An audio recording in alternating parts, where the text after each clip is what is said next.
Ladies and gentlemen, this is the main event of the evening.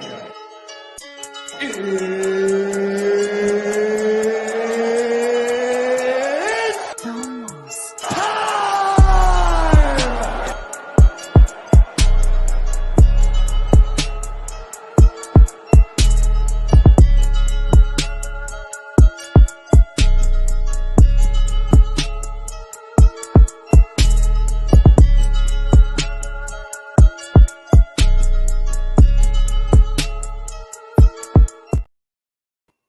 Oh, what up?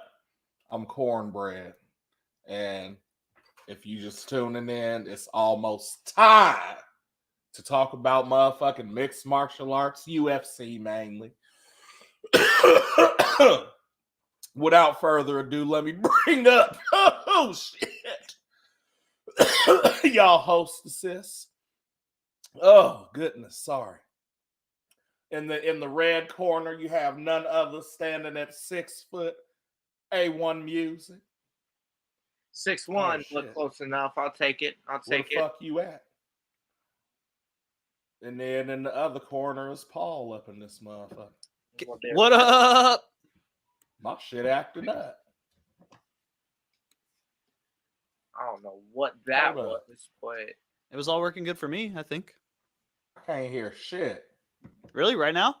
Can you hear me? I can hear you. I can hear both of you. It must Yeah, be I tripping can hear out on us. everything. The fuck just happened? I don't know. Can you hear us now?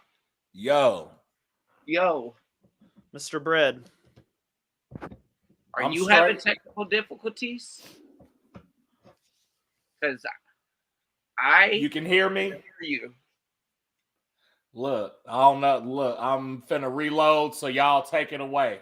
Sounds good. Sounds good. Man, refs having technical difficulties. This would No, that's fucking 2024.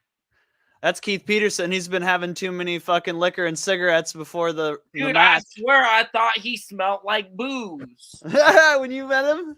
Yeah, no, like Cornbread. When he came in Oh. here, he smelled like cigarettes and booze. Oh, yeah, you're right. yo. And so I call no contests already. Like if this is how it's gonna be, then Yeah, right. How are we Man. supposed to? We need a fair but no, adjudication everybody here. welcome to It's Almost Time. It's our first show officially of 2024. But we're going to be spending it talking at least first part about 2023, at least the final fight of the year. And we're going to give you guys a little recap of some of our lists. Well, not only that, but the recap of UFC 296. We didn't get back to you guys before the holidays and stuff. I had a lot of stuff going on. I don't know what everybody else was doing. But I know that I was busy. And it's better we waited till it was time There we and go. I was ready. Shit. Okay, you're back. You might want to turn your volume up a little bit on your mic. Just Turn up for what? Okay, there you go. Maybe I'm just going down. I said Turn you down smell for like what? booze and cigarettes when you came in here. Maybe. Are you Keith Peterson? No. I'm Okay. Keith Bobby Davis, Hill. nigga. All right, because I swear when you came in here strutting around smelling like booze and cigarettes, you've been doing your almost homeless thing too much. All right, we good. Mama there. So no, like I said, while you were loading back up, we are going to do a recap. It's the first show of 2024, but we're going to spend part of it talking about 2023. Not only our best ofs, but UFC 296, because we never officially went for that one. We got busy with the holidays, especially me. Man, And we here now to give it to you. I'm gonna be all the way 1,580 on you, G. I ain't even watched the last UFC. You didn't watch 296. Nope. All Wasn't right. interested. I mean, you didn't miss a ton. There was some all right stuff, but you didn't. Yeah. I'll just fill you saying, in. Since Kobe- you here. Kobe Covington headline, nigga. Who? Kobe Cuckington, you mean? Yeah.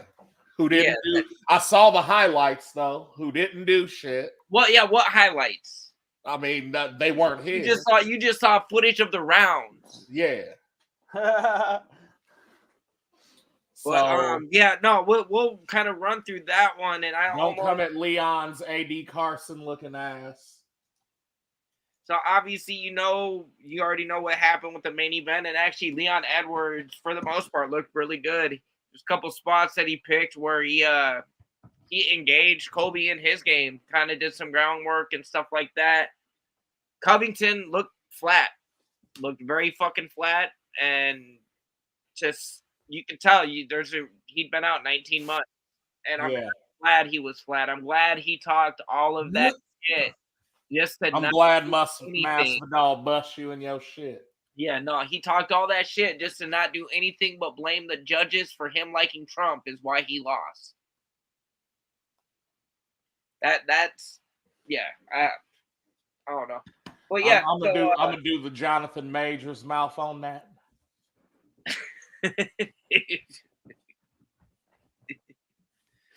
And then Alejandro Pantoja and Brandon Royval. Yeah. Decent fight, but Pantoja dominated for the most part. Royval had his moments. He definitely looked better than he did in the first fight against Pantoja. He didn't get finished. It was a unanimous decision win for Pantoja. Shavkat Rakhmonov, though, got to give this guy credit. Injured ankle and everything. He didn't even let anybody know until after. He'd torn a ligament in his ankle and was going to need surgery. Damn. Thought about pulling out of the Wonder Boy fight, but took it anyways, and is the first and only fighter to ever submit Wonder Boy in his MMA career. What a pussy. Tony Ferguson and Paddy Pimblett threw down. Pimblett had Ferguson hurt bad in the first round. Went in for the kill, could not finish him, and then coasted to a decision basically the last few rounds. Did not finish Ferguson, so this is another reason I feel like, not saying he couldn't improve, but Paddy is overrated. He couldn't finish a washed up Ferguson. If you look at all of Ferguson's prior losses coming into this, at least the last 3 were finishes. Like, he got ended. Like, there was no, hey, look, what did the judges say? It was like, no, ref, get this dude. So we'll see what they throw in next for Paddy, because again, I feel like anybody that's got good cardio and some decent stand-up, decent takedown defense, they're gonna work him. Yeah, Jared Gordon worked him. It just didn't count. One of the best fights of the night, and I might double back and retouch on this, but Josh Emmett starched Bryce Mitchell. Like, starched Arkansas Bryce Mitchell. Yes, Arkansas. Oh my God, it was so awesome, dude. Danny, I want you to pray with me, brother. Oh, bro, no, I'll get to that. He needed it. We'll sing. So nothing happened live, obviously, after the knockout, because the way he timed this and how crisp he hit him, he didn't have to follow up. He didn't follow up. He literally were standing up, and I think he threw a right hook, and basically caught him square on the fucking nose and just shut him off. Just shut him off. Damn. Dude fell down and did the seizure legs. Yeah. And people were really worried and freaking out and stuff. He came to, they announced it. Mitchell got on socials like a day or 2 later after he got back home, and he goes, oh yeah, no, I came to like 20 minutes after in the ambulance. It was like, oh, what happened? And they're like, oh, you know, and they went back over it. So he said all that stuff. You see me in there talking and being like, oh man, like disappointed. I don't even remember none of that.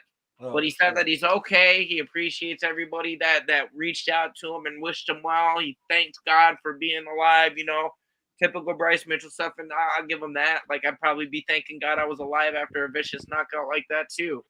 But he also thanked Josh Emmett for not following up when he went down, because he went to go in and saw how bad he was out and just said, no, I don't even need to.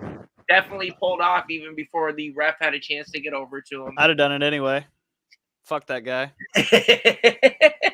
He deserves why you the hater, fam. You know what I'm maybe saying? someone Hey, come could have get knocked this dude, Keith.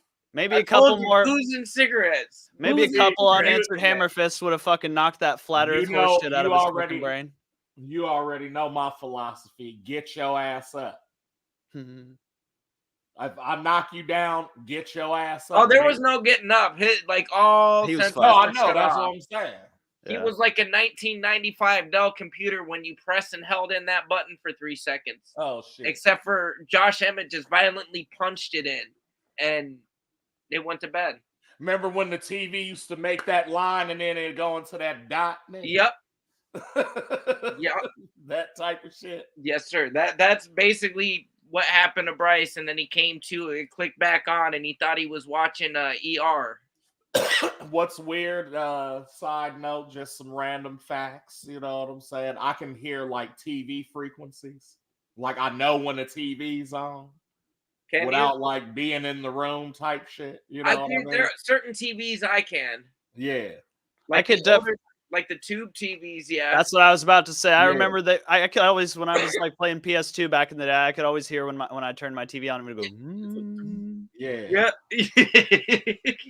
That's crazy. That's something our kids aren't ever gonna know. At least No. And they won't know about. Get off the phone or fucking get off the internet. I need to make a phone call.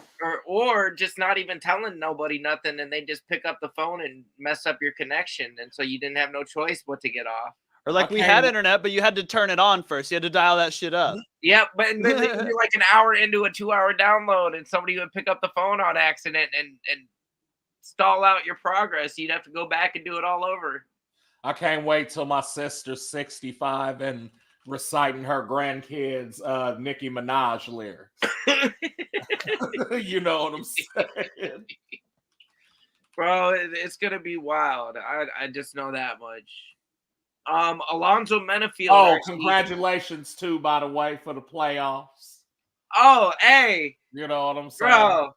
I know this is not a football related stream, Yeah. and even worse, I'm in Illinois. I'm in enemy territory here.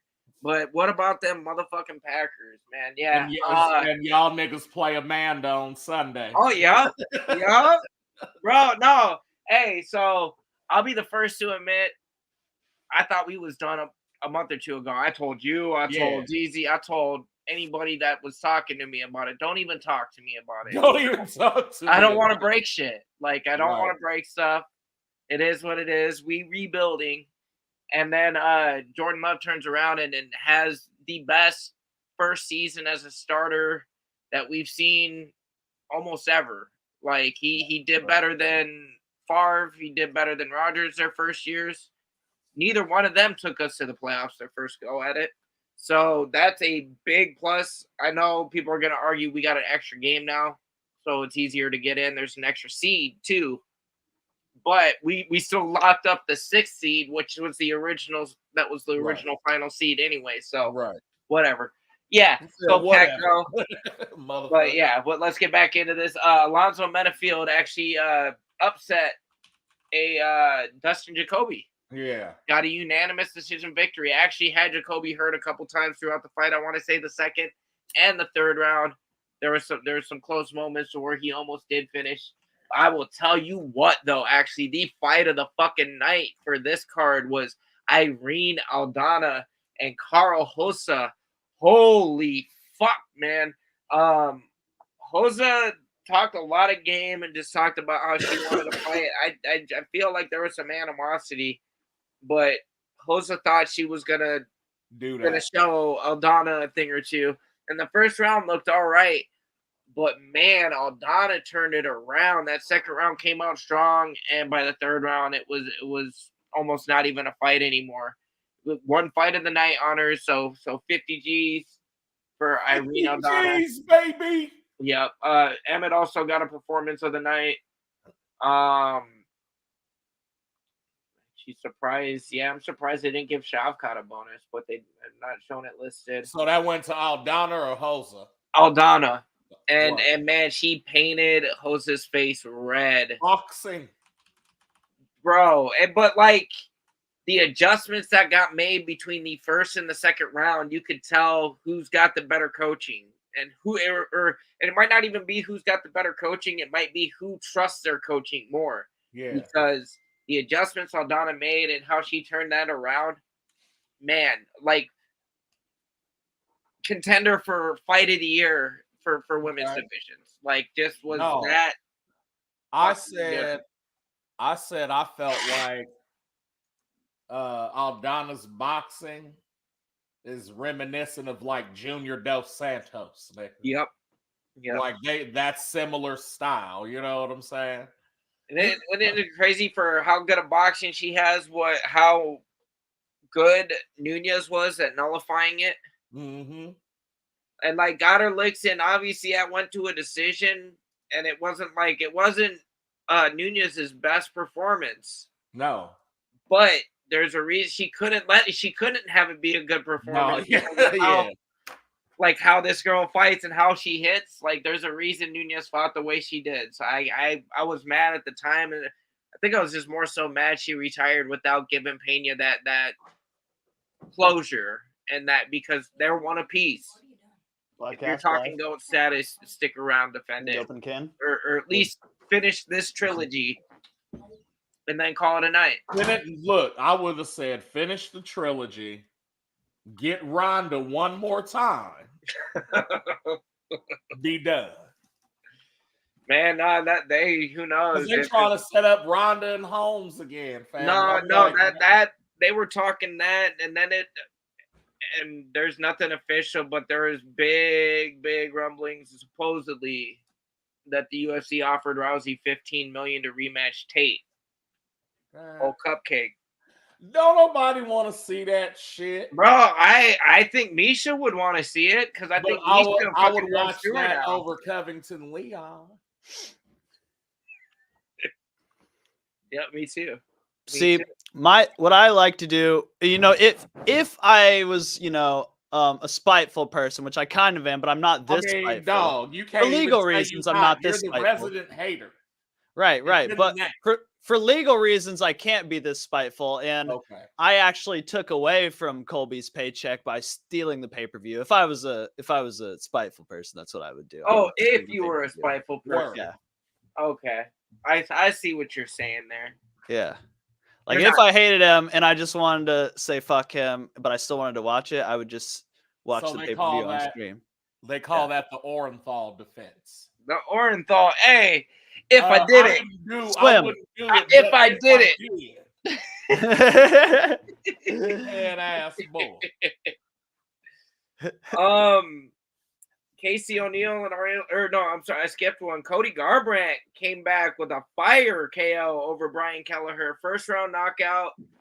Adam Hurd, it's more so TKO, but was looking good. And actually, this kind of puts Cody back on a good trajectory. Like he rattles off another win or two like that at bantamweight, he could be looking at, and maybe even one more fight, and he's probably getting him somebody in the top 5. Damn. So no, he looked decent. Casey O'Neill and Ariana Lipsky, that was a decent fight. Ended a second round by sub. I had so much going on, I don't remember the exact method of the sub, but Lipsky by sub, second round. That was I guess we got through the main card and the undercard. Early prelims, Tagir Ulanbekov versus Cody Durden. You got Ulanbekov second round submission, and he was dominant. Cody Durden wasn't doing much of anything.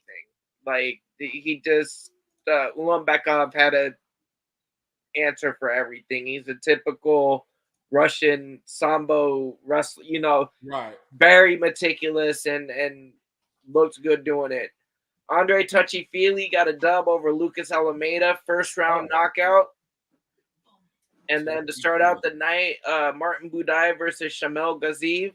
Gaziv, brand new newcomer off of the Contender Series, second round KO, and I love it because Martin Budai has just been like nothing against him personally, but he's not my bag, baby. He is not entertaining in my eyes. He had way too many decisions. I want to say he just pulled out a sub not too long prior to this, but nah, Gaziv is making his presence known right off the bat. It's not fucking around. Like, just, yeah. So not a bad card, but again, with the main event being Covington and Edwards, it was only so much. And again, nobody's ever going to officially tell nobody that this is what happened. But the only reason Covington got this shot was it was a gentleman's agreement that he would drop the felony charges against Masvidal if he got another crack at it. That is the only reason that Colby got this shot. Boo! Probably. And that was our recap of Edwards versus Covington, UFC 296. I made that banner and didn't use it until just now. So, we're going to go a little bit back. 2023 in review, because we've had a lot happen this year. A lot, man. I mean, you talk about a breakout year for rookie fighters in this company. There have been a lot of them. I actually here this week leading up into this pod, hit the group chat and asked everybody. I said, hey, we're going to do something a little fun since we're at the beginning of a new year. We're 9 months in also to our podcast here, and it's almost time. I feel pretty good about that. Haven't really missed a card. Even if we've missed it, we've doubled up and at least covered it. And I plan to cover every fight card in 2024. Lord willing, I make it through it. You know how crazy this life is. Right. But I asked everybody for fight of the year, knockout of the year, submission of the year, upset of the year, rookie of the year, and judges L of the year. That one is an original here at It's Almost Time, and I feel it is very fitting for the way some of these fights played out this year. Last minute before we went on, I also included, instead of just fight of the year, we're also going to name a fighter of the year. So us each, we're going to go through. And where do you guys want to start? Which category? I have no idea. You don't know. He's just waiting to hate. He's just waiting for me to say something so he can hate. Waiting to hate. I got that shit fucking locked and loaded. Yeah, I know. Hey, so with that being the case, Mr. Daniel Booze and Cigarettes over there, you pick a category. Nigga, what did I say? Nigga, rookie of the year, nigga. Rookie of the year? Okay. Yeah. Now, do you want to lead off with your pick, or should I say mine and let you get all upset about it? He said, go ahead, man. All right. Well, mine's actually, I picked two. I picked a male and a female rookie of the year. I will drop my female rookie of the year. I think it goes without saying. Erin Blanchfield.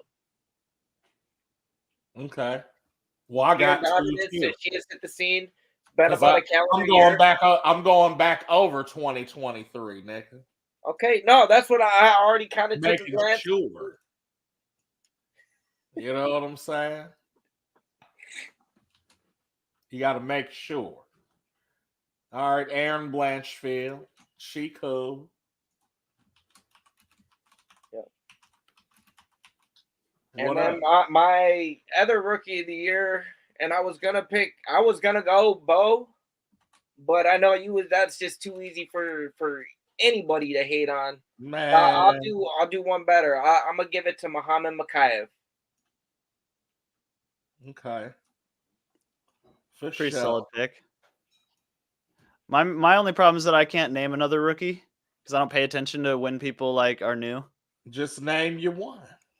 Bo Nickel. Bo Nickel. And I will give you that. That's a fair argument. A lot of people are mad because they're like, oh, he fights cans and stuff. You understand this motherfucker had 2 fights before the UFC called him to go on a Contender Series, right? Or I think it was 1 pro fight and 1 amateur fight. He was 1-0, I think, when he went on Contender Series because he fought twice on Contenders, right? Yeah. Yep. And then he's fought twice since he's actually been signed to the UFC. Yep, he fought at 285 the first time this year in March. Yep. And what? You got sub, right? My 2 is, I'm gonna state the obvious one, is my man Diego Lopez. Go. And you're saying this even with the L that he took in his debut. Yep. Okay. Because he hasn't lost since then. And No, the fashion and he took it on like less than 2 weeks notice? And he took it in less than 2 weeks. He lost that one. Didn't get finished. Didn't get finished, lost through a decision, and then the next 3 was like, all right, fuck that then. And proceeded he knocked out one nigga and submitted the next 2. Yep. You know what I'm saying? And I think his last dub, I think, was by the KO. That was yeah. Not to mention that this is Alexa Grasso's grappling coach, and she just won this year. Yep. Yeah, that's crazy. And he actually was in her corner for that shit. Mm-hmm. They got somebody else too. I can't fucking remember. They got all sorts of talent in there right now. I ain't gonna lie. You're spitting facts, man. But see, and this is what I love about the rookie class this year, man. Like there is just so many good prospects that are breaking through and got in. And Muhammad Makhayev, again, one of the reasons I'll give him credit for this is he's still undefeated. Same with honorable mention Joe Pyfer. Yeah. That's who I believe in him more than Bo Nickel. Okay, and I guess you're allowed to.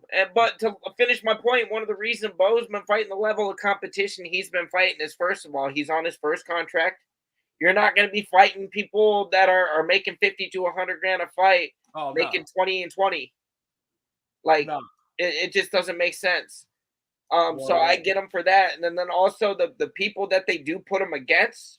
They end up hearing about how fucking dominant this dude is, and they pull out. So they ain't got no choice but to find a replacement fighter. Is that Bo's fault? Fuck no. Yeah. But I'll give you this. He's got 2 fights left on his first contract. Who? Bo. Yeah. So this fight coming up at 300, and then he's got one more after that at his starter contract. And I guarantee you, even before, he'll probably fight this one more. And then they're going to renegotiate before the end of it. I guarantee you they'll restructure it or they'll re-sign him. And by the end of the year, he's going to be fighting somebody in the top 10. That is if Corey Brundage doesn't play spoiler at 300. Bro. Yeah. Because that'll be a tough cookie to crack. And then, Paul, who did you say your rookies? You said Bo Nickel. Do you got a female rookie of the year? Or are we all in agreement that Aaron Blanchfield kind of takes that cake? I don't really know who else was a rookie, though. Yeah, I didn't even know she was a rookie. I can't name a female rookie. Jazz Devicius, was she a rookie? I believe so. She was. Dudakova is a rookie. What about Brazilian Holly Berry? Or Lupi Godinez? Lupi is fairly new. I think Lupi debuted in 22. Okay. Did Molly Meatball fucking debut this year? Molly Meatball. Hold on, let me. No, but my second rookie of the year, nigga, is my nigga from the road to UFC, Rinya Nakamura, the hybrid. Who? Look him up. Rinya Nakamura, the hybrid. Remember, he's a bantamweight dude, Japanese dude with blonde hair. And I was like, fam, this motherfucker went in there and did some shit that, like, if he keeps doing this shit, he's finna be bantamweight champ in like the next year or 2. Okay. Look up his last fight. Hold on, I'm trying to find a couple things here really quick, and hold on, I'm gonna go over to the other one right quick. Got 2 separate pages, one of fight cards, and then the other. It's all good. Try to be prepared for this stuff. While I'm talking to this, next category, we're gonna go with submission of the year. I'll let somebody else start off.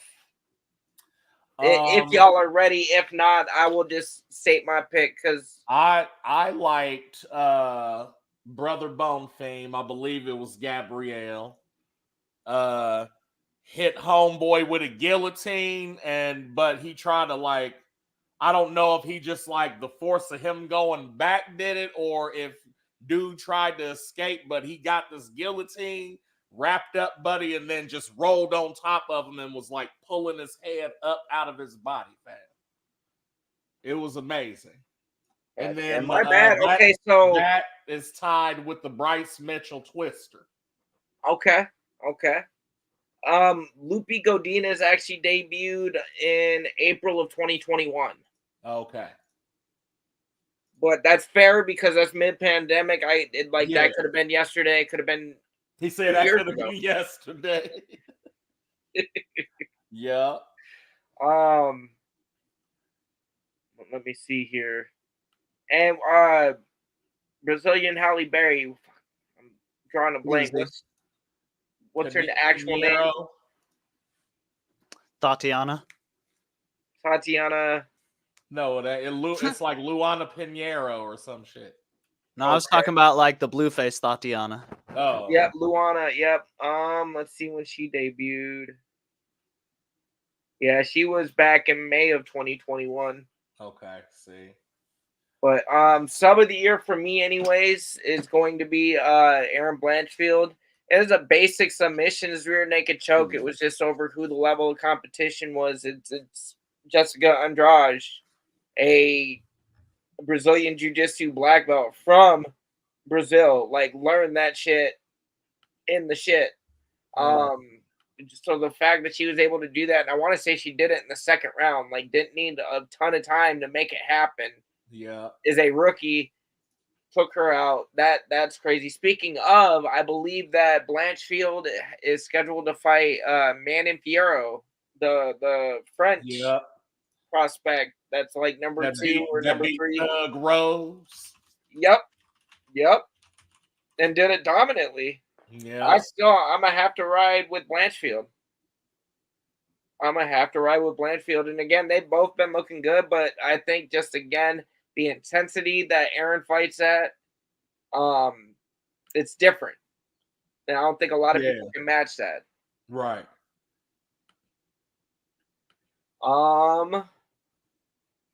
So Paul, sub of the year.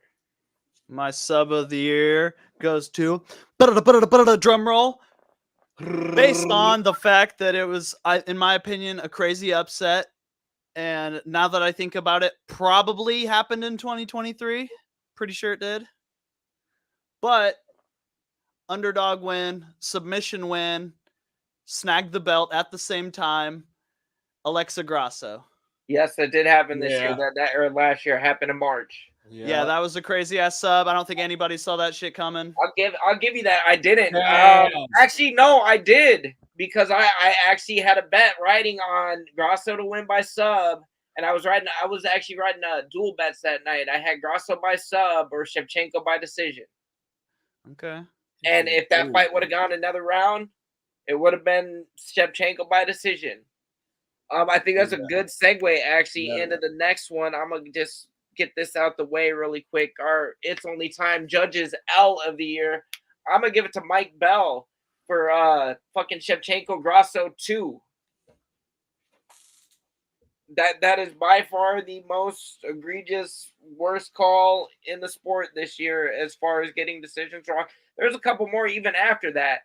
But when you have a decision like that, and then you have a seminar over what a 10-8 round is, after somebody just fucking flubbed a fight with the 10-8 round, you know you fucked up. And I was just getting ready to ask, was that one? Yep. And my apologies if I'm getting the ref's name wrong. I want to say it was Mike Bell, and my apologies, Mike, if I'm wrong and I'm sullying your good name. He's gonna sue you for defamation of character. Shit. Right. Allegedly, it was Mike Bell. Defecation of character. Man. The fuck? But no, there was a couple of them. There was even one, I think the final card of the year. I got pissed. I was in group chat being like, no, they just fucked this girl. Like, it was a female fighter. I don't remember who it was, though. Oh, that was me. He said that was me. When she got done twerking on that cage. Oh, it's Tabitha Hichi? No, her too. I was talking about my other wife. she's from Argentina. I can't think of her name. Oh yeah, I know you're talking about. She was twerking, and then they panned over right to her kid as she was twerking on the cage. Yeah. And he's laughing. Eileen Perez. Yeah, there you go. There you go. Yeah, she's twerking right on handstand on the cage right in front of the. Well, now her coach is. Yeah. Oh, that's crazy. But yeah, I take it we're in agreement. Do you guys have a different judges L of the year? Is there another fight that sticks out to you? I do have one actually. I can't remember his name, but it's the one that immediately came to mind, and it's whoever let fucking Bobby Green's head get pounded on for like a solid 10 seconds. You remember that? When Jalen Turner finished? I don't think so. That was pretty recent. That one, that's a ref's L of the year. What? Oh, you said Judge's L. You're right. Fuck, yeah. Judge's L. I don't even keep track of that shit. I might have to give the L of the year for refs anyways, and I'll get this back out just because y'all they'll know who I'm talking about just because based on this dude's fucking facial hair. But the Mr. Mike Beltran with I don't even remember who the fight was. They ended up having to run it back because he called a goddamn submission win when he asked dude, "Are you okay?" Yeah. And the dude's going, "Okay, I'm okay," and like is talking to him, and then like in the middle of him saying "okay," just stops it. I was like, "What are you doing, dude? Did you not hear me? It smells like liquor and cigarettes." He didn't.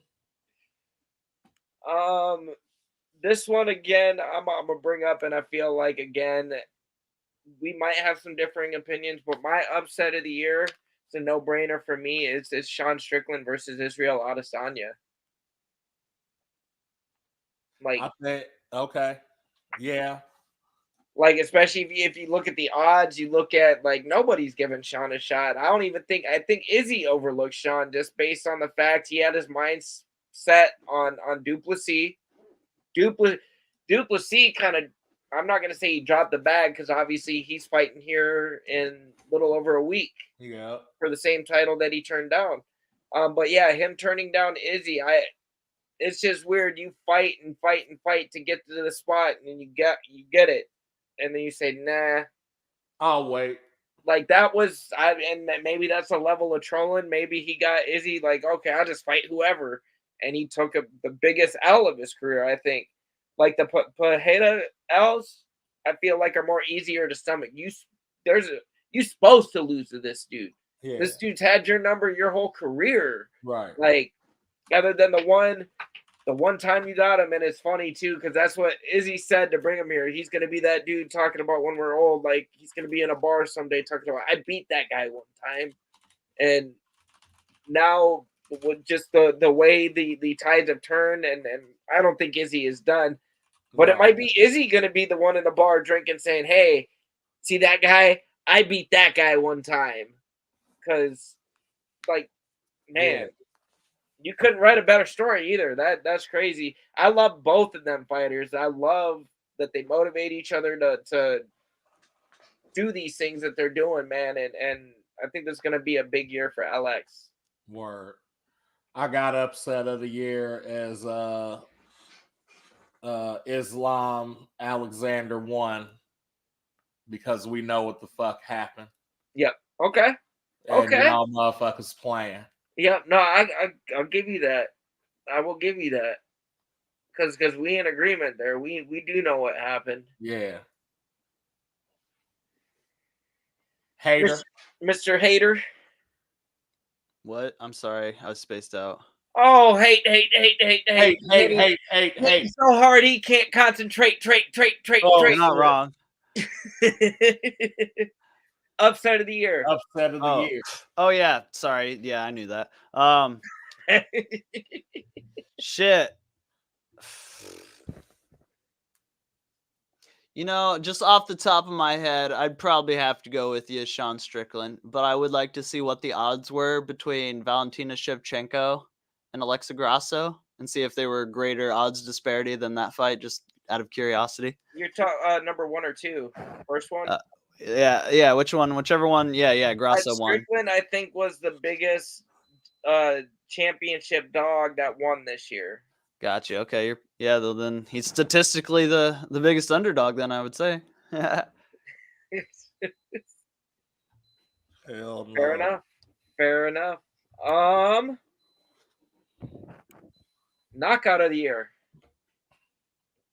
Derek Lewis's Tiger Knee. Okay. Resident hater. Nobody see it coming. Not even Derek. Oh no! Right? Yeah, that shit was lit. Honestly, I was just in the back playing UFC 4, and I saw my character do this. I figured I'd try the shit or something like that. What's the category again? Knockout. No, and he, that was a big upset and a big knockout. Yeah. There you go. And also bonus points for suffering from my balls was too hot. Yep. That Manscaped. That was also a knockout, nigga.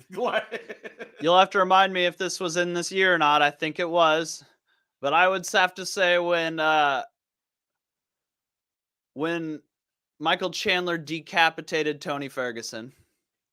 I don't believe that was this year. Let me double check.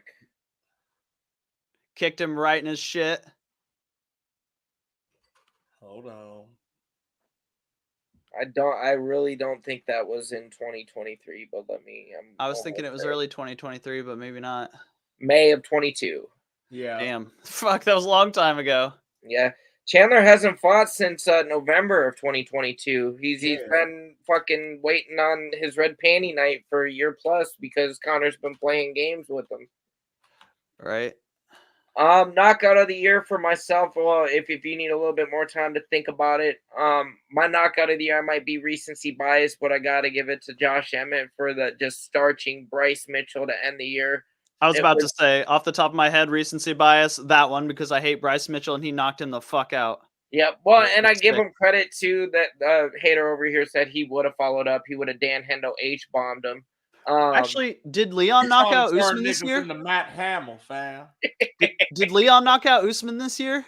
Yeah. No, that was big one. The end of, I want to say the end of 2022 because they've rematched. Oh yeah.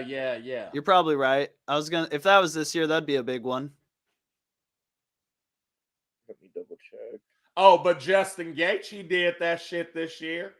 Yeah, August of 2022, knockout of the year. Gaethje did start Poirier. Yeah, that was a big one too. With the same shit, but the opposite side. Yeah, that shit was crazy. I forgot about that. Yeah. Yeah, no, that's in there. I'll give you that. We'll go. Yeah, we're gonna go fight of the year, and then we'll round it out. I think we got every one of them up to this point. Yeah, we'll round it out with fighter of the year. Fight of the year. Man, I'm gonna go again. I'm gonna go again and say Islam Volkanovski, man. Shout out to those. It'd probably be a tie between them and what was it? Marino? No, not was Pantoja Marino this year? Yeah, no, that was gonna be like I've got 2 fights for fight of the year. Like them my two, because both of them, both of those fights, motherfuckers was moving the whole time. And like changing positions, and you know what I'm saying? Championship fights. Yeah, no, I'm going fight of the year, male fight of the year, Pantoja Moreno. Yeah. And then female fight of the year, Shevchenko Grasso too. My female fight of the year for every year until I see a better one will be Zhang Wei Li versus Joanna Jędrzejczyk.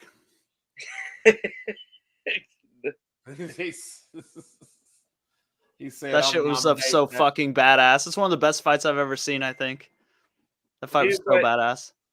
What did you think of the Carol Hossa and Irene Aldana fight that happened to end out the year? Doesn't ring a bell. Bro, go back and watch that. Whenever it becomes available to watch, it should be on by now. That was Oh my god, dude, that was the best fight at 296. Damn. Okay. And somebody made a comment because and since you didn't watch 296, did you see the highlight of Duplessis and Strickland getting into it during the cards? Yeah. Yeah, no, Dana White sat them like literally Sean in the front row, and then Dricus literally 2 rows back behind them, and the only thing separating them other than a row of chairs was Dorino's children. Oh shit.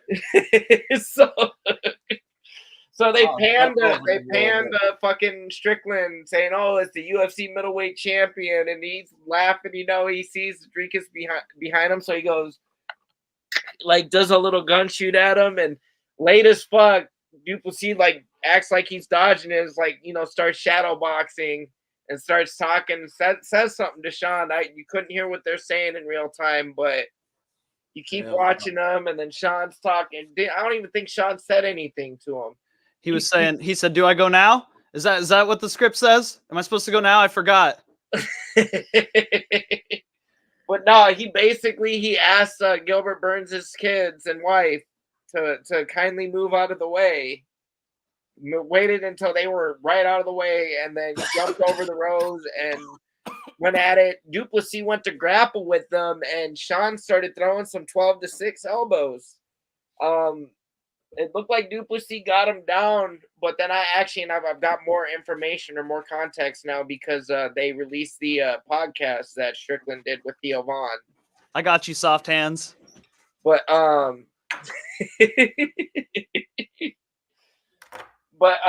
yeah, Sean said that he almost pulled a Mike Tyson and bit Duplessis, but he said you don't come back from that. So he didn't. He thought about it though.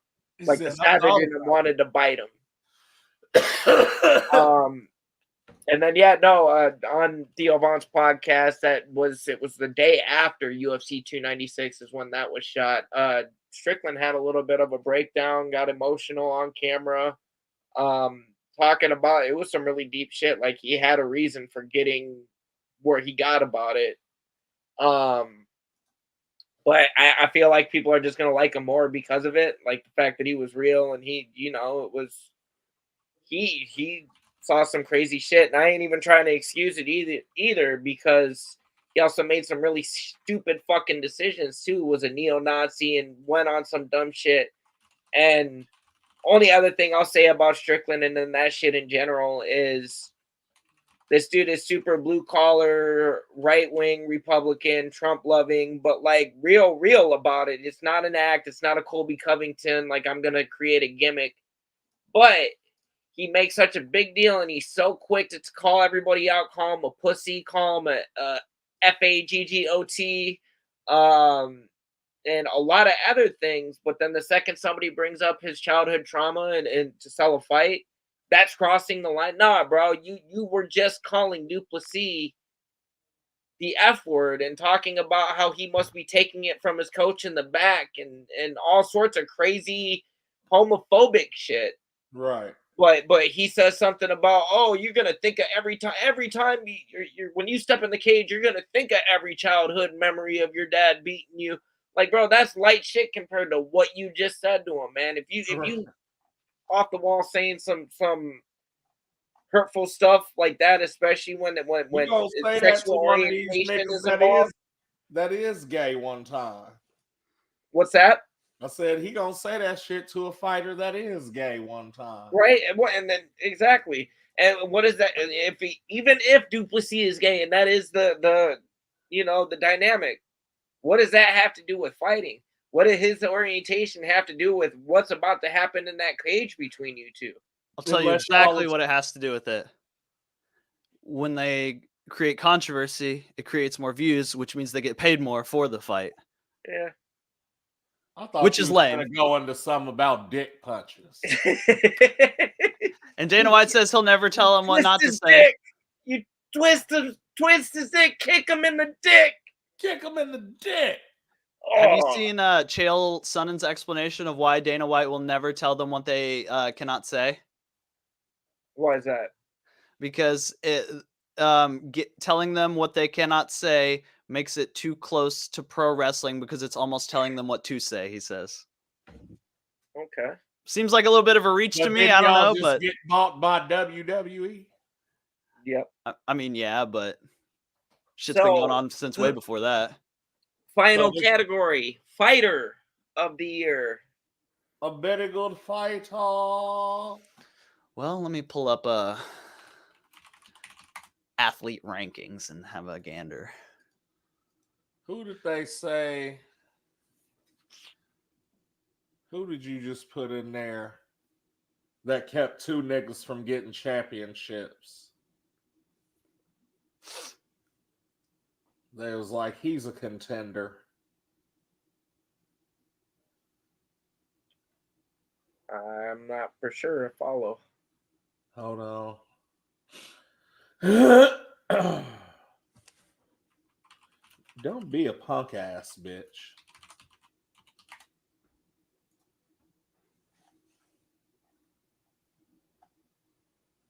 Oh shit.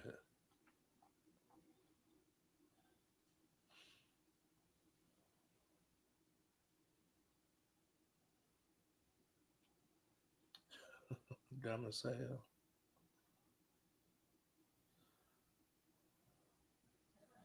Damn it, off the top of my head, I think I'll have to go with Poatan. He became a 2-division champ this year. I don't know.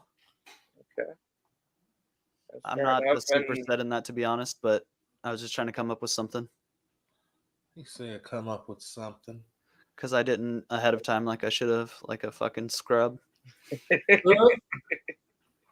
Well, no, and that's one I've kind of been flip-flopping back and forth, and as much as I like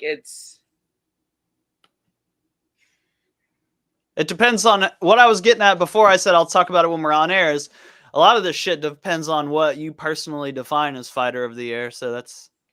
Yep. Well, and you made a good point in group chat, and I guess Mighty Mouse Demetrius Johnson made a really good argument for Mike Perry for fighter of the year. That's who it was. Because he beat 2 former world champions, knocked them out, finished them, made them quit. Yep. Yeah, they did quit, didn't they? They both quit on the stool, didn't they? Yeah, no. And Alvarez is asking for a rematch, and Perry's been straight up like, "What's going to be any different, man? You were in there with me. You fucking quit." Yeah, I would no. That's not. That's like, not. Dude, get bro. And who did they say? Oh man, who fucking called it out? I think Dustin Poirier was on Twitter or X, whatever the fuck you want to call that shit. Was on there talking, tweeting, and said, "Man, I would love to see Mike Perry box Jake Paul." And Mike Perry retweeted it, and he said, "Man, if Dustin Poirier is training me to box Jake Paul, let's make it happen. Like, we'll represent the MMA culture in this one." Man, that would be fun. I just would love to see Mike Perry starch Jake Paul, because we all know that would happen. He's been trying to get that fight for a minute, but Jake Paul doesn't want that fight. He almost got Logan. Yeah, I he can got see Logan paid doing anyways to not even fight him. He got paid just to be on backup in case Dylan Dennis pushed out. Oh yeah, I forgot about that. Yeah, but Jake Paul doesn't want the smoke. I don't think Logan cares about his boxing career as much as Jake. Jake doesn't want that L. Yeah, I guess he already has one, but he doesn't want another. That's for sure. I'm gonna have to. I'm changing my. I was gonna give it to Makhachev because of who he beat, and he beat Volk definitively the last time. But I'm gonna go with Poatan to start out the year, to lose your title, to bounce back, have a contender fight as your comeback fight in a new weight class, to win that, and then to beat basically an unbeatable or an unbeaten fighter in the UFC up to that point, and to finish him and call it an early stoppage or not. The rep had seen what they'd seen. Dude is officially a 2-time 2-weight division champ in 2 separate organizations, and he did it in the UFC within, I think it's like 2 years of starting MMA. Yeah, fighter of the year, fucking Poatan, Alex Pereira. I'm gonna give it to Bo Nickel. No, I'm just kidding. I'm gonna give it to Bo Nickel. I got like a 2 or 3-way tie because outside of, I agree with who y'all said as well. So mine might be more honorable mentions because I don't necessarily think that they've done more, maybe about the same, you know what I'm saying? So Tom Aspinall, honorable mention. Good pick. Pantoja, honorable mention. Also, and then who else did I just say? I'll just stick with those for now. And then if I think of the third, then you know what I'm saying? Because I thought I had 3, but yeah, them two. Pantoja with the motherfucking getting the shit from Moreno and then defending it from Royval twice. You know what I'm saying? Aspinall for going in and fucking essentially dog walking Sergey. Yep. Well, and he was out for like a year. He was out for a year prior when he fucked his knee up. And then they come back, and they kind of gave him somebody. I think it was like 4 or 5 slots down from what his ranking was, but he made short work of it. Was Sergey Spivak, I think. Yep. Or was it Marcin Tybura, maybe? No, I think it was Spivak. Okay, man. There's a lot of heavyweights, man. But yeah, no, I can see the argument for that. I could definitely see the argument for that. But what's coming up here? Who just missed the bus to me was Sean O'Malley. O'Malley? Yeah. Well, it's hard to get fighter of the year when you fight once. Once, right? Yeah. But I guess ESPN gave the shit to John Jones, and he had only fought once. That's bullshit. He wasn't nowhere on any list of mine this year. Well, and again, I think the only thing that really plays into that argument is he had been inactive for 3 years and came back and beat basically the top in the division. That was, I feel like that was a stroke of luck / let me hurry up and get in here now and get this dude.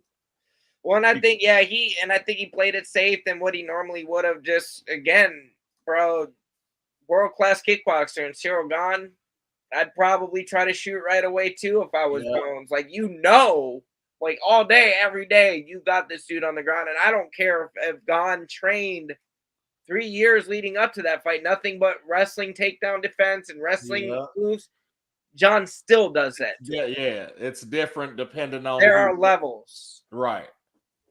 But yeah, so that, and I love John. John's one of my favorite fighters, but I don't think he should have gotten fighter of the year. I think there are so many other fighters that are deserving of that title this year, especially because this year we had some very phenomenal fights. Yeah. But what's coming up next? I mean, they just this first quarter of 2024 looks fucking bananas. This upcoming weekend, and while we're looking at it, we've got the rematch that almost shouldn't be a rematch. This should be an L on Magomed Ankalaev's record. Yeah. DQ, or basically an illegal knee to stop a fight. Didn't somebody become a champion that way? Who, Aljo? Yeah. Yeah. So how did they rematch?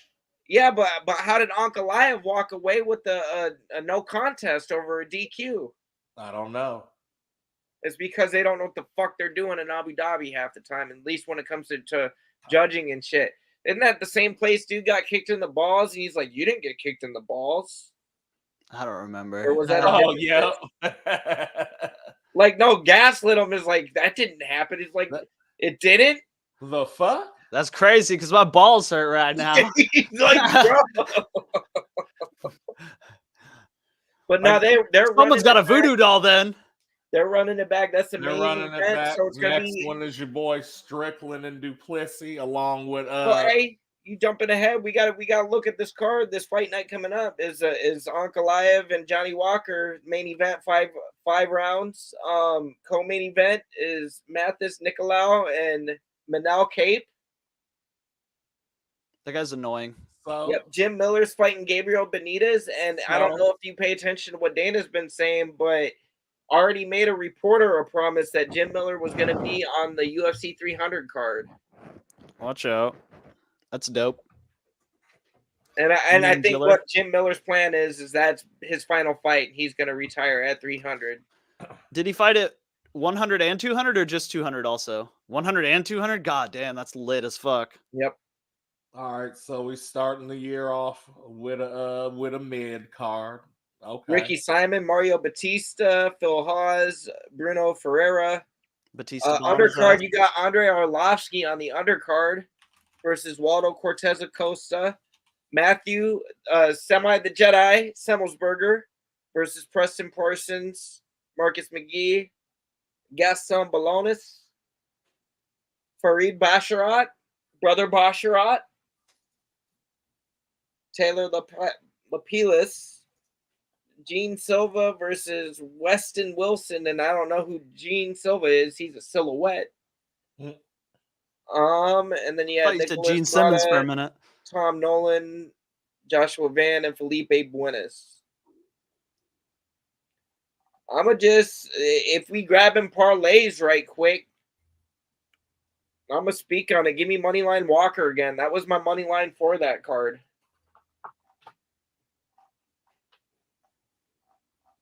I don't even care.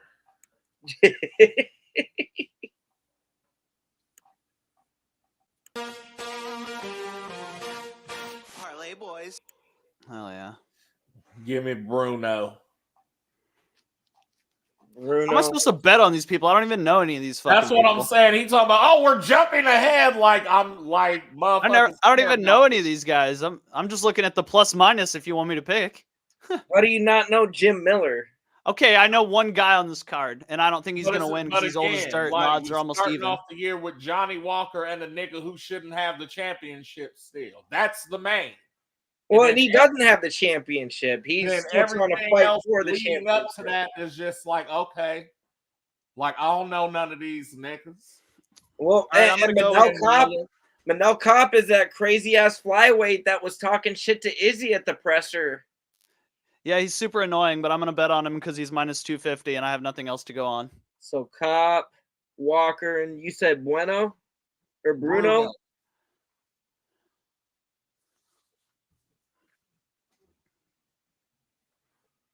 I'd fight Manel Kopp's ass. Flyweight? I don't know. I probably got, what is it? Flyweight? He fights at flyweight, which is 125. So he probably walks around at 135. So I still got 20 pounds on him. At his walk around weight, probably. He'd probably still fuck my shit up, though. I guarantee it, bro. I would do it for the content. Hey, Manel Kopp, if you not busy anytime. Yeah, if you want to do a, like a charity exhibition match, I'll fuck you up.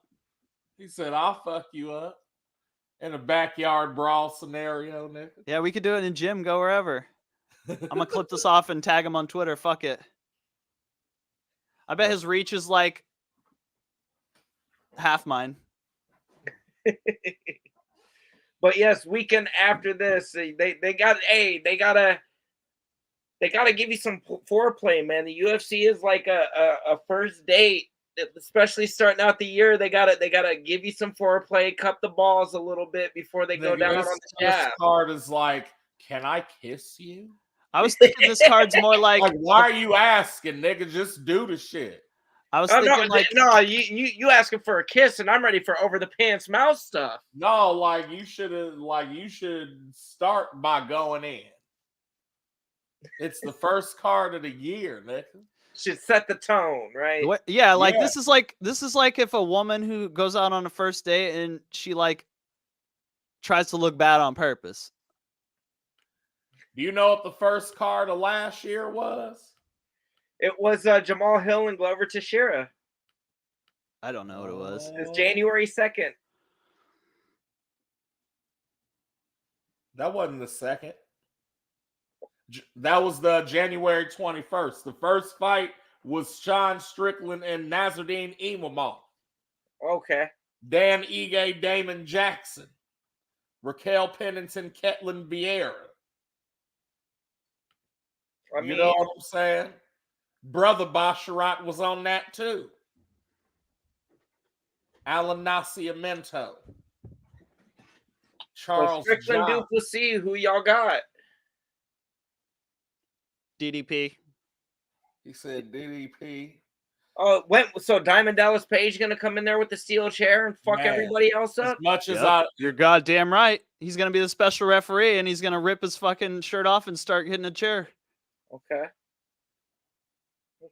As much as I don't want to ride with diplomatic immunity, I gotta go with the South African. But if he calls me a kefir lover, you're going with Duplessis. Okay. Kefir lover. I'm gonna shit. I'm gonna ride with the champ. And I'm gonna say that Izzy wasn't a fluke. I'm gonna say that he learned some shit in working with Poetan, taking a couple L's, because he had a really strong 2023. Actually, Fighter of the Year, I was gonna be my pick originally, was gonna be Sean Strickland for Fighter of the Year, just because of what he did. Like from basically not being considered like in top 10 to getting the championship and then dominating, like one of the best at middleweight to ever do it. Why this ain't the first card? 297. Because I don't know, they had a date that they filled already, I guess. That's bullshit. Yeah, you got Arnold Allen, Mosavar, Evloev, Charles Jourdain, and Sean Woodson on the undercard or the prelims. Damn. Jillian Robertson and Polyana Viana. Yeah. Jasmine, Jazz Davicius. I don't know why that name always gives me trouble. I know how to say it too, but trying to read it and say it. Damn, she got co-main. Where you at? Oh yeah, Pennington and Bueno Silva. Yeah. That's because it's for the vacant title. That she won on drugs? Hell yeah. That was my argument too. I was surprised they was even giving it to her. How is Pena not fighting in this? I don't know. But on that also on that card But no, they're having number 2 and number 3 fight. Well, number 1's just sit like, bro, they just do whatever they want over there. They do whatever they want. Wait, what happened? The women's bantamweight title is between number 2 Raquel Pennington and number 3 Myra Bueno Silva. Yeah, she's suspended, isn't she? No. I think she already served it. It was like a 3-month or some shit. Yeah. But why the fuck is Juliana not fighting for the title again? And Juliana's won? Yep. Yeah, there has to be some reason. Maybe she's injured. I don't know. Yeah. And just the same as there was speculation that Zhang Weili or Alexa Grasso challenged Zhang Weili to come up and fight for the title at 125. And Zhang Weili is about it. I'm kind of upset, though, because, again, this is Shevchenko's fight when she's ready. Yeah. But this is convincing me that Grasso doesn't want that smoke again. She knows she lost that fight. Oh. That's what she said after she got done. We're gonna go back to the drawing. I'll see what my coach at my gym says, and we'll think about it. Nah, you don't want that again because, and I guarantee you that Shevchenko's gonna make some adjustments on the adjustments she already made. Oh, hey. No, Neil Magny and Mike Malotz on that. Jan and Rakic. The action man, Chris Curtis, Resident Hater's favorite fighter here at It's Almost Time. He's fighting Brad, I'm only fucking with McGregor's coach, Katona. Man. No, this looks like a decent card. And then they've only announced partial spots on cards. I think they've got the fight night after. That's on February 3rd. It looks like main event is Roman Dolidze and Nasruddin Imavov. Yeah. Co-main event Renato Moicano versus Drew Dober. This is kind of another little filler card. Molly McCann's on it versus Diana Belbita. Luana Carolina against Stolierenko. Oh yeah, the Stolarenko. That's the girl that came in and fucking about tore Meatball's arm off. Yep. Like nobody gave her a chance, and she like dominated Molly. Yep.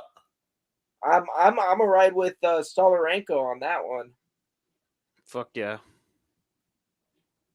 Yeah, no, that see, it's like they're giving us Oreos, and the cream filling is the pay-per-views. So that's the one I was like, oh, she the co-main, Loma Luke Boonme, the Thai bitch. She in there with the Muay Thai for real. On the Jack Hermanson and Joe Pyfer. Oh, you threw me off. I'm like, I don't see her headlining. Yeah. Dan Ige, pray with me, brother. I'm gonna start calling him Dan Ige. Ron Murphy. And Dan Ige. Dan Ige. Petrosian's on that card. Max Griffin. Man, yeah, Piper versus Hermanson, huh? I think Piper fucking fucks Hermanson up. Oh yeah, he starches him. Ultimate Fighter. And I think when he does too, I think Hermanson gets cut this year. Damn. Or no, I'm sorry, Hermanson, sorry. The Jack Attack. 298 though. Man, and I'll tell you what, Topuria is talking a big game. Got his IG updated to 15-0 and UFC middleweight champion. Look, man. Telling Volkanovski he's gonna retire him. Oh shit. And I think he's forgetting, like, they purposely kept Max Holloway and Yair Rodriguez away from him to even give him a chance to give Volkanovski some new competition. Right. Like, you're gonna tell me you took Josh Emmett to a decision over 5 rounds, but you're gonna retire Volk? No. And then we finally get to see Merab. Yay! And I like watching Topuria fight, but he's talking a big game, and maybe this is mental warfare he's trying to get in Volk's head. But I think he's delusional if he believes this shit. Probably not even him. Probably got a PR person running his Twitter or something. But yeah, that co-main, Dvalishvili versus Cejudo. Yeah. Tai Tuivasa, Marcin Tybura, Tatiana and Amanda. Man. Justin Taffa, aka Mario Taffa. Justin Laffy Taffy. Miranda Maverick's on. Costa and Whitaker. Gary, okay, Andrea Lee and Maverick to start the night out, or at least for what they've got announced so far. Yeah, they're gonna be adding some to that because there's only like 8 cards they're showing. And then Moreno versus Albazi with Yair and Brian Ortega. Ooh, there you go. My man Jesus Aguilar. Jesus, not Jesus. My man Jesus, fam. Mexican Jesus. Pray with me, brother Jesus. Brother Jesus Aguilar.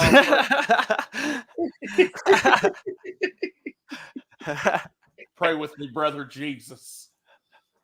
Fight night to be determined on March 2nd. So there's not I got 299 here after that.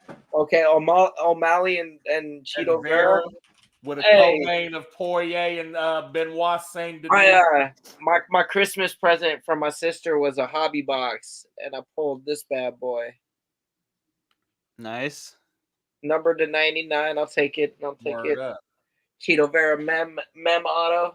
I didn't know he messed with Action Bronson like that too. He was on the episode. Oh yeah. Oh yeah.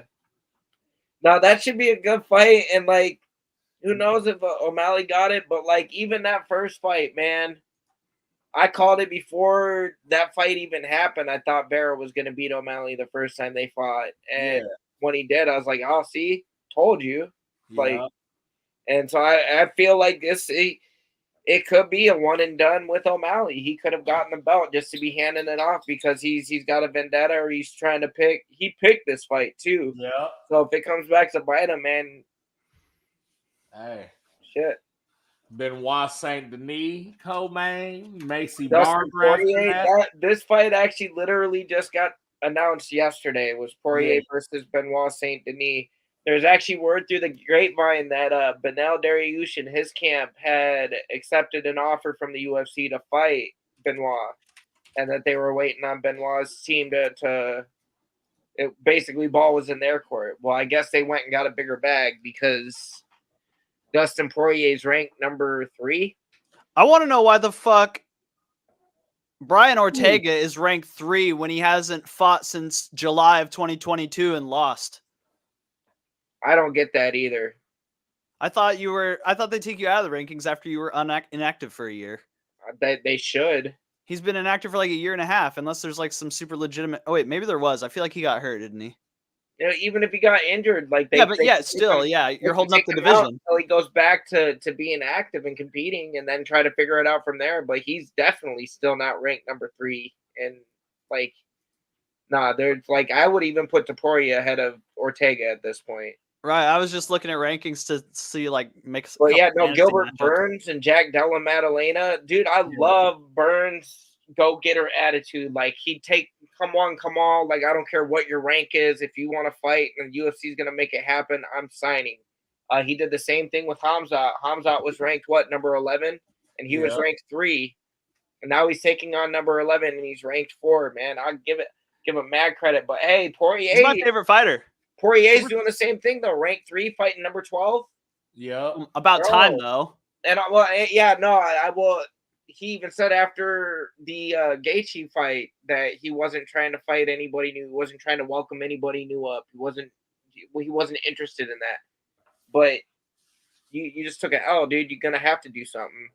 But if history serves him well or us well, last time he welcomed somebody new and was Dan the Hangman Hooker, and he fucked Hooker up. Man. But I like that Saint Denis is game for it. Ooh, and Kevin Holland, Michael Venom Page with the debut against number 12 ranked Kevin Holland. It's a welterweight bout. Keep him in the notes for rookie of the year next year. I think Alameda works Blades. I don't think so. Chukagian and Macy Barber. We got Chukagian's signature. Yes, sir. Gamrot's on that versus Rafael dos Anjos. Ain't that Brazilian Matt Brown? Where? Or is that a different Dos Anjos? Oh, that's Rafael dos Anjos. Yeah, that's not Brazilian. No, that ain't him. Lauren Murphy's on there. Karini Silva. Okay. Yeah. Pedro Munoz, Kyler Phillips. Man, this is a sleeper card. Oh, that's $2.99. I was like, this is like a pay-per-view. Yeah. But it is a pay-per-view. Karini Silva and Lauren Murphy. That's gonna be one. Yep. Fight night after that. Peter Yan. Yeah, the fight night after, though, on March 30th, the only fight they've got announced is the main event, and it's Blanchfield versus Manon Fiorot. Yeah. Number 2 versus number 3 for women's flyweight. See, okay, here we go again. So they got 300, but they only got 4 fights on that right now. Yeah, they've only got 4 of them actually uploaded. Those are the 4 that have officially been confirmed. Any UFC that's like a 300, a 350, a 400, something like that has to be off the chain. This don't look off the chain. Well, and I'm going to tell you right now who is going to be on this card. It's not official on the site, but I think it's all but confirmed. Leon Edwards is fighting Bilal Muhammad at UFC 300. Leon has been on record saying he wanted to be more active in 2024 than in 2023, and he's getting this Bilal fight out of the way, and I give him credit for giving Bilal a shot. That's going to be a snooze fest. Yeah. If y'all say so. But what out of the 4 fights they got on here, who's going to be the most exciting? Sarukian and Oliveira so far. Dana said he was going to have a super fight for it, but I've yet to see that manifest yet. Yeah. Nickel versus Cody Brundage. It should be decent. Calvin Kattar is welcoming Aljamain Sterling to featherweight, so that's Aljo's featherweight debut. Yuri Prohaska, you know you're going to get entertainment with Yuri. Although Alexander Rakic has been known to have some kind of lackluster performances. But I don't think Yuri's going to let him. I think if he tries to be lackluster, Yuri's going to go fucking sleep him. This actually is shaping up. And mark my words, there's probably going to be 2 titles. I think they'll probably end up putting Grasso and Zhang Wei Li together. Like that, and that's already better than everything on here. Why are you hating on Sarukian and Oliveira? You trying to take my job? Like, no, look, this fight and the first fight, definitely, I'm like, man, okay, I guess. Like, I got to take time out and watch this shit and come on the podcast. But we'll see. Like, that's the whole beauty of it. You know what I'm saying? I'm just saying, like, they got time for 300. I'm just saying I'm not sold on 300 right now. 299 should be 300. And it's in its infancy. Well, and then obviously anybody who's been paying attention to MMA news, they did officially confirm Conor McGregor's return for June. Really?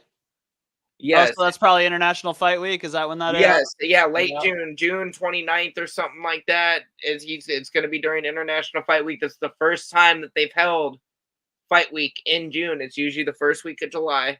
That makes sense because then they can put him on a headline and they don't need a title fight because it's a big deal anyway.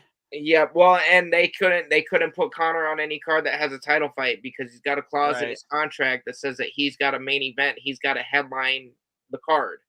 And as long as he's not a champion, that means he can't be on a card with any other championship fights because those always trump every other fight. Championship fights are always at the end. Plus, put him on a fight night. He can main event there. According to Chael, too, if they couldn't, like, it would cost the UFC too much money. They would end up losing money or not making as much money putting McGregor on UFC 300 because of how much they have to pay him. This is why the UFC doesn't want to pay fighters. Then they can only fight once every 2 years. They don't want to fucking put it on because they don't want to fucking shell it out when they know that they're going to make it. Furthermore, is why 299 should be 300. They should not, bro. They should just cancel 297 and 298. Or no, 298 and 299 and put Volk and O'Malley's fights on 300. I'd be willing to wait the extra couple months. Okay. I'm just saying. And let's see how it plays out. We'll see how it plays out because I guarantee you they're gonna add some fire on there that's gonna make it that. You also got to remember, dude, UFC 200 was the main event was fucking Brock Lesnar and Mark Hunt. Like, does that even sound like a big fight? No, but Brock Lesnar was very well known, and he was really fighting. I was gonna say, I'm pretty sure he's one of their biggest pay-per-view stars ever. Ever. Like second or third. It's because he came over from WWE, brought over a bunch of people that watched wrestling that wanted to see if this dude can do this shit in real life. That is true, but when you say like, does that sound like exciting? I mean, like the numbers prove that is exciting for a lot of people. That sounds more exciting than fucking who we just say? Than Calvin Kattar and Aljamain Sterling. Than whoever we just forgot about because it was lame. Bo Nickel and Cody Brundage, nigga. But Sarukian and Charles Oliveira? Yep. Bro, weren't you just talking about giving Sarukian KO over the year? Over who? Benny. Did I say that? No, I don't. Somebody said that. It wasn't me. She even caught me on camera.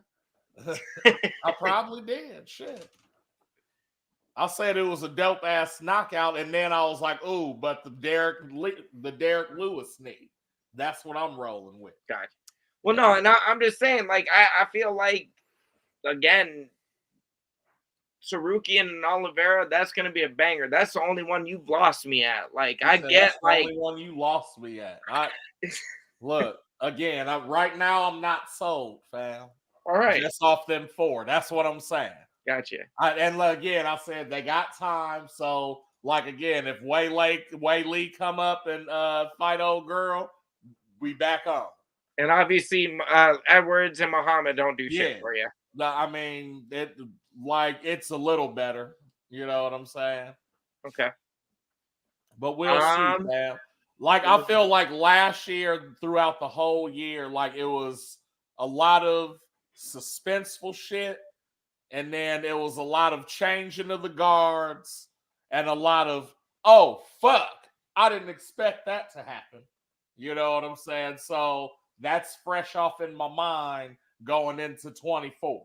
Yep. You feel me? Any predictions on who keeps and who loses their titles in 2024? Ooh, that's a fun one. Let me pull up the. I know I sprung y'all on this spur of the moment on purpose. I like that one. Pondering this. Oh, you good? Who's gonna lose their title, huh? In 2024, and bonus points if you called a who. Is this based on just the roster right now? Yes. What we know now, I guess. Yeah. I don't know no new niggas. That's, you know what I'm saying. Well, and no, all you got to know is the champions, and they'll probably take them. You think are going to keep the belt? Which ones do you think are going to lose it? And then if they lose it, I think Pantoja's staying for a minute. Okay. I think O'Malley stays through all of 2024. Oh no, not through all of it, but at least through Cheeto. You think he survives Cheeto? Okay. And so when I'm saying stay, I'm just meaning through whoever they're fighting next, because you know motherfuckers coming in constantly. So but are the people coming in going to be getting a title shot within? Yeah, if they're not even in the top 15, But I'm saying outside of the Islam, or not an Islam, but a Kamzat, you know what I'm saying? Yeah, or Islam, because they were kind of like the only two that shot the fuck up. You know what I'm saying?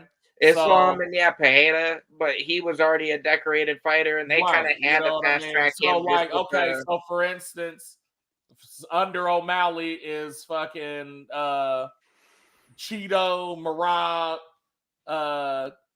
who else? That's bantamweight. So yeah, Corey Sandhagen, Triple C, Figueiredo's in there. You know what I'm saying? I think the only way O'Malley possibly doesn't lose in 2024 is if he only fights the one time. Okay. You know Volk's here, nigga. Volk, I believe Volk keeps it. Yeah.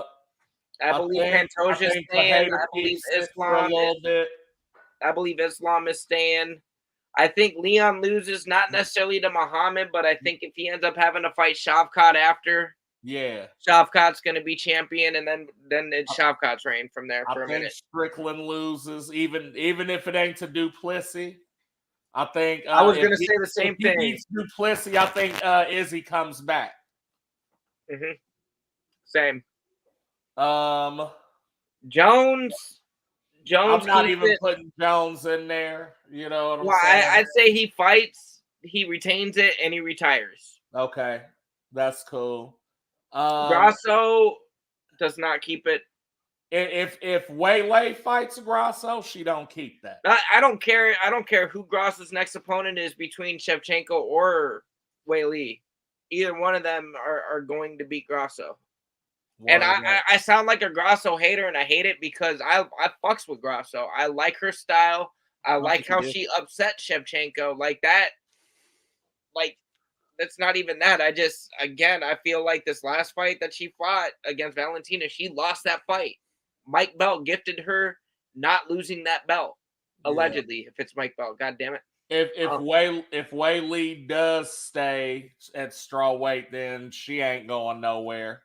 Yeah, no, I could see Weili becoming double champ and retroactively defending both titles. Yeah, pulling a Nunez, but the lighter division. Are you talking about straw and flyweight?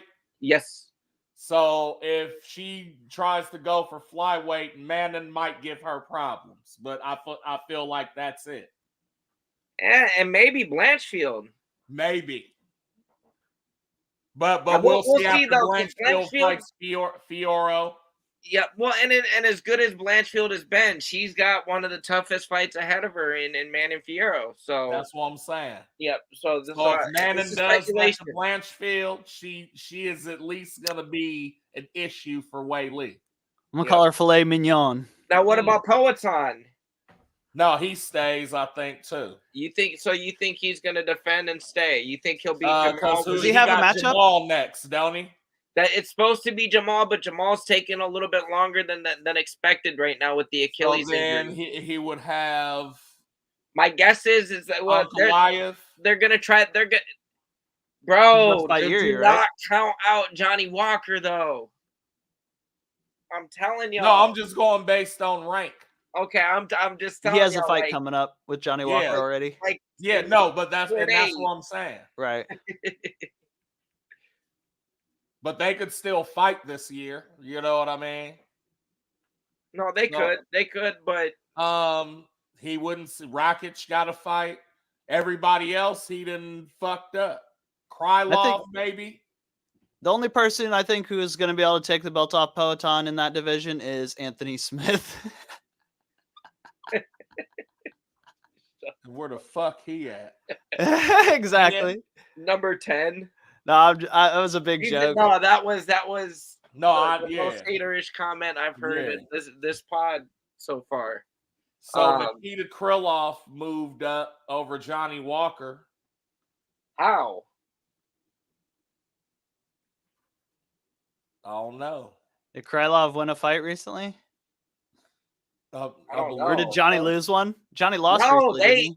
He had the no contest with Ankalaev, and he's fighting. Yeah. Oh, that's right. I think it's.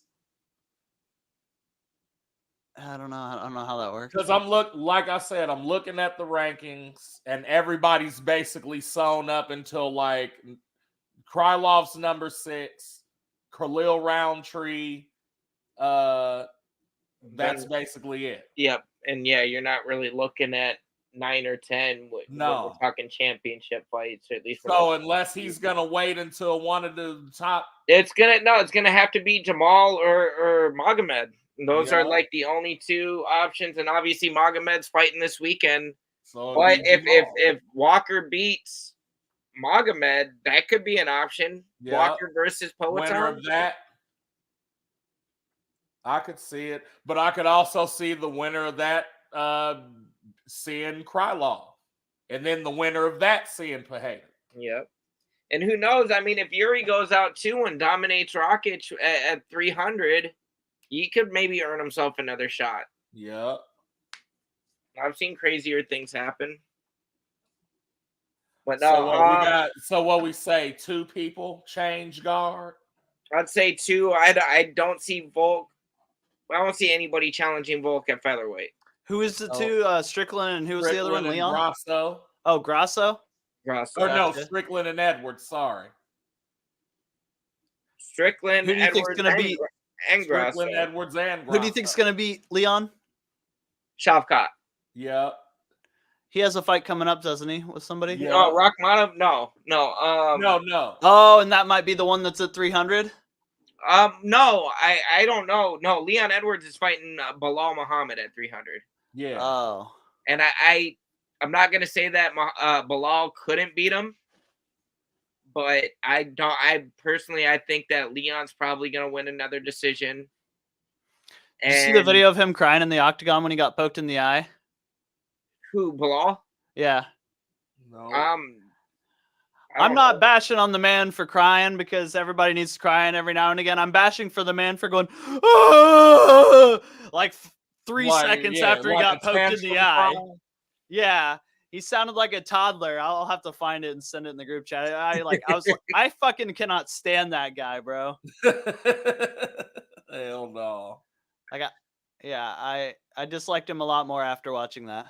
And he was already boring before that. And he was giving for a second you could have called him Bilal. Better remember my ranking, Muhammad, because he was not fucking. He was not taking no for. He was not trying to get passed up at all. He was like really. He probably would have cried if they booked somebody else. Right. For sure. But technically, no, I feel like what should have happened really if Bilal was game and a competitor, it should have been him fighting Shavkat and not Wonder Boy at 296. Put that ranking on the line. If you that confident that you are him and that you're gonna run through these people once you are champion, fight whoever the fuck they put in front of you then. Don't just sit there and wait because you were promised a shot, Mr. Colby Jr. All right. Speaking of being on the line, I'm bound out because I got the beat. Yeah, I was about to say we ran a little bit longer than we normally do, but we had a little bit more to talk about. So on that note, I'm a bow out as well. Appreciate each and every one of y'all that tuned in, joined us in the conversation, even if you was trying to sell us bot likes and shit. Go fuck. That's all right, man. But y'all have a good night. We will be back hopefully Sunday after don't explode. Card. Oh shit! You already said He's about to shit himself, isn't he? Yep. But damn, nah. Hey, this is 40. That's what I call that. Oh yeah. But nah. Again, He's got a colonoscopy tomorrow. He's cleaning out. I'm gonna try to get another Facebook page up and running. I'm gonna figure out what we did wrong, why we got it pulled, so we can start providing y'all better content on a meta platform. We might even hop on Instagram and see if we got any better luck there. But y'all have a good night. We'll see you after this fight night weekend, and probably a different time, different day. But we'll keep all y'all posted. As always, A1, Resident Hater Paul. Ladies and gentlemen. Oh, hitting them early.